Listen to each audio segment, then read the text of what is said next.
about numbers, and as various tipping points are reached, what is normative will change. In 2006, women being ordained outnumbered men for the first time. In the southern province of the Church of England, there's an increasing number of women archdeacons. But the number of women ordained to non-stipendiary ministry is disproportionately high, and the northern province still has only 2 female archdeacons. Change can be painfully slow. When I was on the clergy staff team at St Martin in the Fields, my colleague David Monteith and I competed to mention things in sermons that were not generally alluded to from the pulpit. I won definitively one Sunday with a reference to ovaries.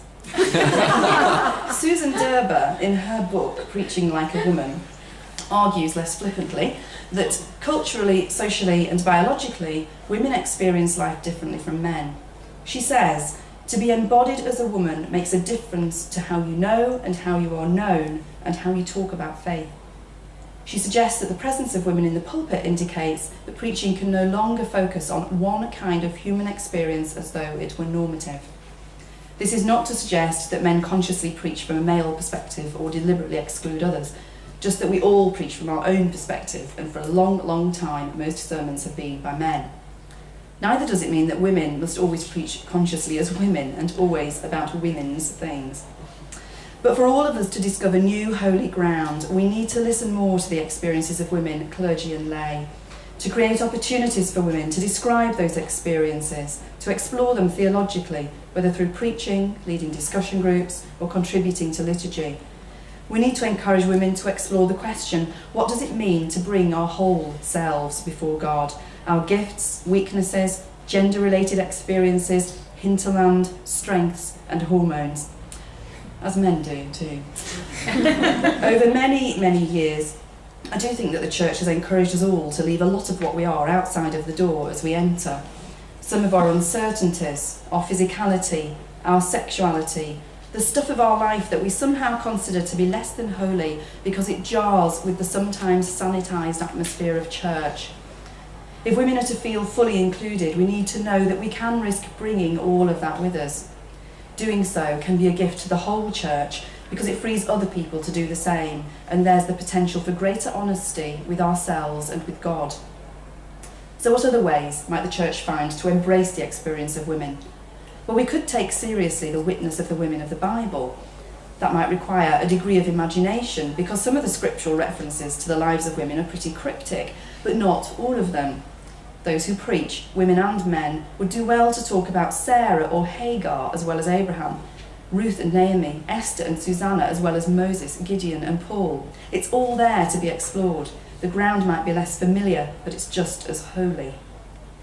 As congregations, we could do more to recognise and use the gifts of lay women, all of their gifts, not just their ability to run the children's work or lead intercessions.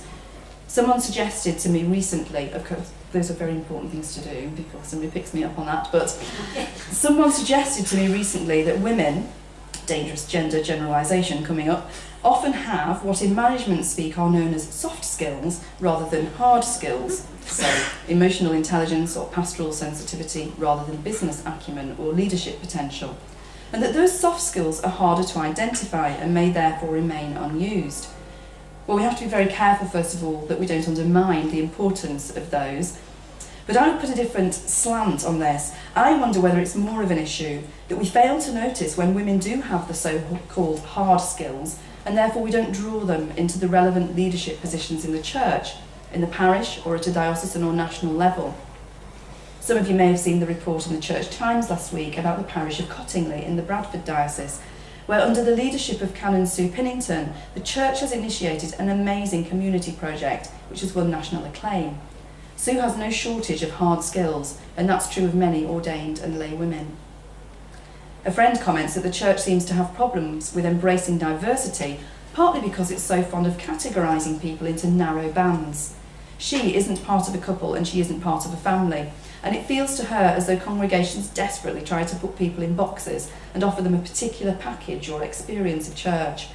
This doesn't fit well with the gospel of wholeness and integrity, or the call to grow into our full stature as mature and rounded human beings in relationship with God. It's another issue about inclusion. And this leads me to one of the things about which I can really get on my soapbox. how much talent the church wastes because it so often fails to offer variety and flexibility of roles to its clergy, and perhaps to its laity as well. Many female clergy need to work part-time, and some men do too, and crucially still be paid a stipend. But they would still like to develop as well and grow and engage with challenging roles. But most stipendiary roles are full-time, and a lot of part-time roles are unpaid and carry less responsibility.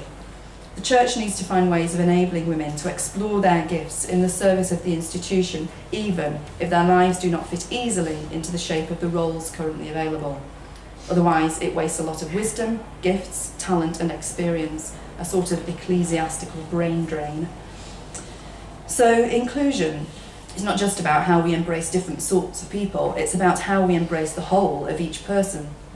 One of the marked differences in the way I relate to God since I left parish ministry is that people don't chat with me on a daily basis anymore about the church's mission priorities, or the theology of last Sunday's sermon, or what God might be saying to us about Zimbabwe.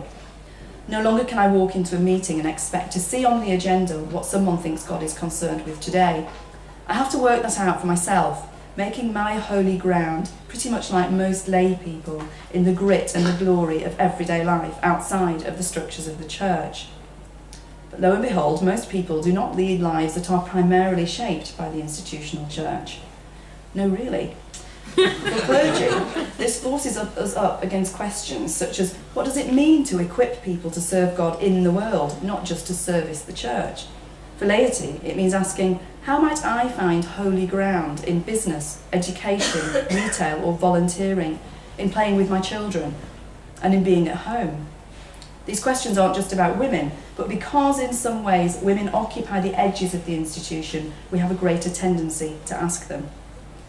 And whilst we're talking about reality and how the church resonates or not with our own hinterlands, let's talk about what women might bring that is distinctive to the emerging fresh expressions of church. I risk being a little iconoclastic, but I'm afraid Sundays don't work for me anymore. I continue to struggle to make them work. I haven't actually given up going to church, but it's an uphill struggle. And that's not at all about the quality of the worship, the gifts of the clergy, or the provision for children at my local church, all of which are excellent. It's just that when you have young children who blow hot and cold about the kids' club, and a partner who isn't averse to church but certainly doesn't want to spend half of every weekend there, Sundays are problematic because they cut right across the precious little downtime that modern families, couples and friends have together. I know I'm not alone in this because I talk to other people who would like their lives to connect more with the life of church, but say that church at weekends doesn't work for them either. I wonder what fresh expressions might emerge from this.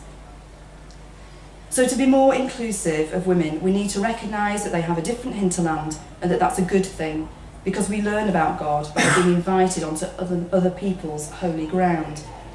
We need to acknowledge that the culture of the church has been shaped for centuries, sometimes in good ways, by men, and that women's contributions and approaches are a long way from being considered normative. We need to believe that the culture can be refreshed, reinvigorated, and in some parts redeemed by the contributions of women. And in order for that to happen, we need to listen to women's voices and identify and use the whole range of their gifts. This will mean bringing the whole of ourselves to church, may give rise to new ways of being church, and should affect the way that we enable people to be people of faith in the world, and therefore crucially affect our witness to a world which at the moment we are so far from being, must think that we are so far from being in touch with reality.